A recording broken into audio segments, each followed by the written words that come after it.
natural, isn't it? Yeah, of course. I mean, 2 weeks ago, he wouldn't have thought he'd be here at Old Trafford bowling on day one of a Test match. And whenever you get that nod of like you're back into some sort of squad or coming back into the big arena that is Test match cricket, of course you wouldn't be human if your stomach didn't go a little bit and the butterflies started. But what an environment to come into to be able to settle in, to see what Brendan McCullum and Ben Stokes have created, and what series to come into as well. 2-1 up.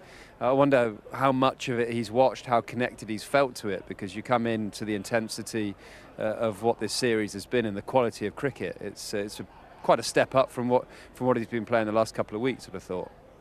What sort of day have England had, given Ben won the toss and bowled? Well, much depends on Rishabh Pant, as you said. If Pant is out of the game, out of the series, that's a massive blow for India. And that 264 for 4 becomes 264 for 5 with the new ball due, potential to knock India over reasonably swiftly tomorrow. If he comes back and bats, then he could change the game again tomorrow. So there's that uncertainty. We don't know.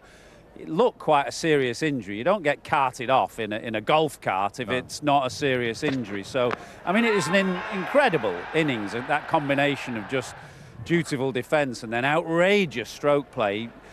Swept Jofra Archer down on one knee at one point, went to reverse sweep him, then this from the slow ball from Woakes, and you can see that massive lump there on the outside of his right foot, and it didn't look good. So if he's out of the match, that's a massive blow to India and puts the day in a different light. But in any event, I think there was enough justification there for Stokes to say, OK, I bowled first again for the third time in the series, but given what we've seen, enough movement off the deck, 3 wickets in the afternoon, probably enough justification to say, fair enough, we're right in the game. We'll come on to that aspect of it. If he is out of the series, it would rob us of one of the most entertaining cricketers. I know you're still very close to the dressing room, but you've enjoyed watching him go about his business, haven't you? I can't picture too many cricketers that have come to England and had the reception that he's had every time he's walked out to bat. I think cricket fans are just excited that you've paid your money to get your seat in the stadium, and then he comes out and away he goes. And he's been wonderful to commentate on, wonderful to watch. He's less wonderful to bowl at, to be honest, because you go into length, you don't know if it's going to be the softest forward defence or he's going to charge you and try and hit you out the ground. But yeah, he's wonderful for world cricket. So we hope that he recovers. And actually, looking at that, his foot swelled up pretty quickly, didn't it? But the medical staff will be icing that every hour for the whole night to get rid of that swelling. And hopefully he'll be sore tomorrow, but hopefully there's nothing, sort of no major damage, and he can come out and bat again with a bruised foot. One of the key battles down at Lord's was Archer to Rishabh Pant. That one went the way of Archer. He got through that period with Jofra with some authority. Yeah, I mean, you could say at the start of that evening session, that little battle is going to define the session. It didn't work out like that, but you could see the importance of it because Archer's such a good bowler to left-handers. They get Pant there, England are right in the game. But if Pant comes through it and then, goes on with things at the pace he can, he could take the game. And they're in the process there with Sai Sudharsan of trying to seize control of the day. I mean, a couple of extraordinary shots, really, the sweep and the reverse sweep, particularly the reverse sweep. I can't see under any circumstances where you'd think reverse sweeping Archer is a good idea, frankly. There was some movement, and we've touched on it, and Liam's touched on it.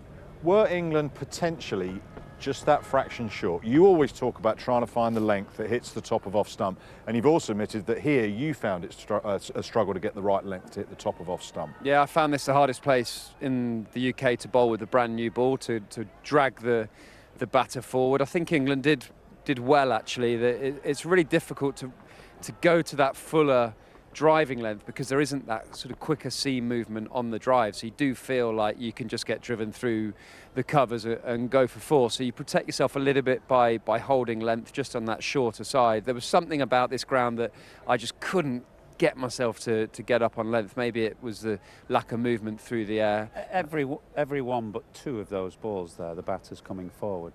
There's two where they've played and missed on the back foot. Yeah. If the vast majority of those were batters on the back foot playing and missing, I think that would be a justifiable argument. But to every one but two, they're coming forward. So it's hard to say that England bowled too short. No, I think they did well. That are played and missed. Is it just the case that sometimes you get lavish movement, which is never going to take the outside edge? Sometimes you get just enough movement, which takes the outside edge. Yeah. And this was just enough to think, like, oh, it should have taken the outside edge, but didn't. Yeah, or it's seeming slightly slower, and once the pitch could maybe quicken up slightly in the afternoon session, that's when you could catch the edge or feel like you're a little bit more threatening. Often in that first morning of any test match, the seam movement's slower, which makes you beat the outside edge, and then you go a bit fuller, and because it's slower, you get driven through the covers. So, yeah, this is a ground that you have to bowl the fullest out of anywhere to hit the stumps, and I think you have to be a certain type of bowler in the first morning of a test match.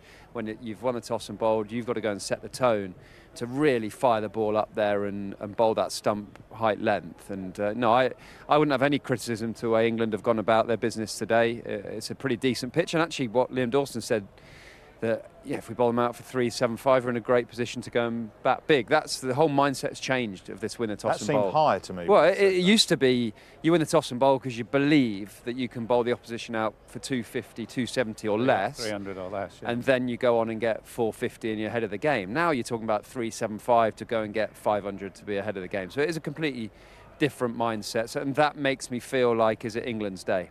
Is it England's day today? Because they've picked up the 4 wickets and you know, Possibly Pant. And possibly Pant. Or he's very quickly learnt the positive rhetoric that comes out of that dressing room in the space of like 48 hours. Sai Sudharsan, now we know what he can do in white ball cricket. We've seen it in the IPL. An amazing stroke player. Showed real application today.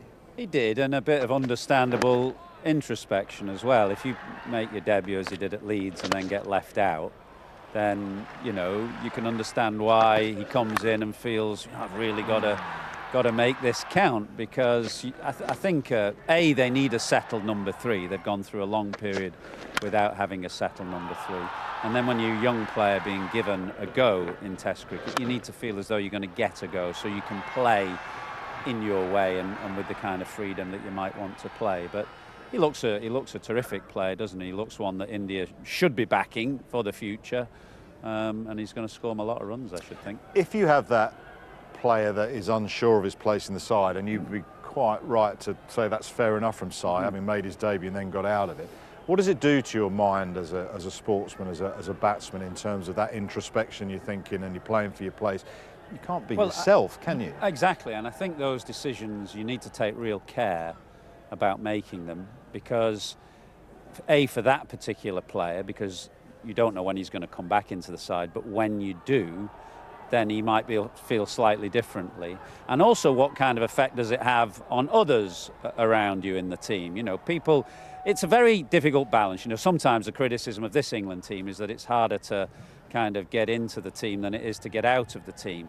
You don't want a completely closed shop, and you don't want a feeling where players on the outside feel that you just can't get in, and players on the inside feel, well, I can do what I like and I'm not going to get dropped. But there needs to be a balance. You need to have some level of security there, and that's a fine balance to get. I think in the last year, Ben from CricViz was saying that number 3 for India haven't batted there in 3 test matches in a row. Yeah, and that's such a key position in a batting lineup, number 3. Yeah, I mean, that to me, that you're never going to have a player coming out play, because number 3, let's be honest, a very difficult place to bat, isn't it? You don't know if you're going to be in second ball of the innings or 40 overs in, so mentally can be quite exhausting preparing yourself to bat 3, and you have to bat in different styles a lot of the time. You'll come in when it's swinging around, you've got to leave the ball, then you've got to try and increase, so you need confidence that that's your spot, and you're not going to get dropped if you've nick off 3 times in a row, and he's the sort of player, in my opinion, that you could say to him, you know, you've got 10 test matches, just go and play,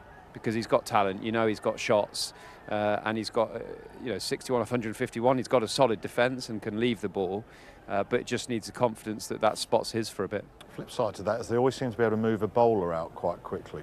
Seems to apply to batsmen that they need time and they need to be feel loved and they wanted and all that sort of stuff, where bowlers, they can... You're setting him up here, aren't you? But it's the case that the bowling attack is always moved around more easily, because it's very conditions dependent often. You know, if you're playing in Asia, you might want to play 3 spinners, and therefore you have to change things. Also, rest and rotation in series where you've got back-to-back test match, as we've had in this series, you might want to rest and rotate. So the bowling attack does change more than the batting lineup, which tends to be more set and consistent. Well, we've still got a lot of cricket to be played in this test match. Stumps on day 1 of the 4th test, 264 for 4. The series so far has been spellbinding.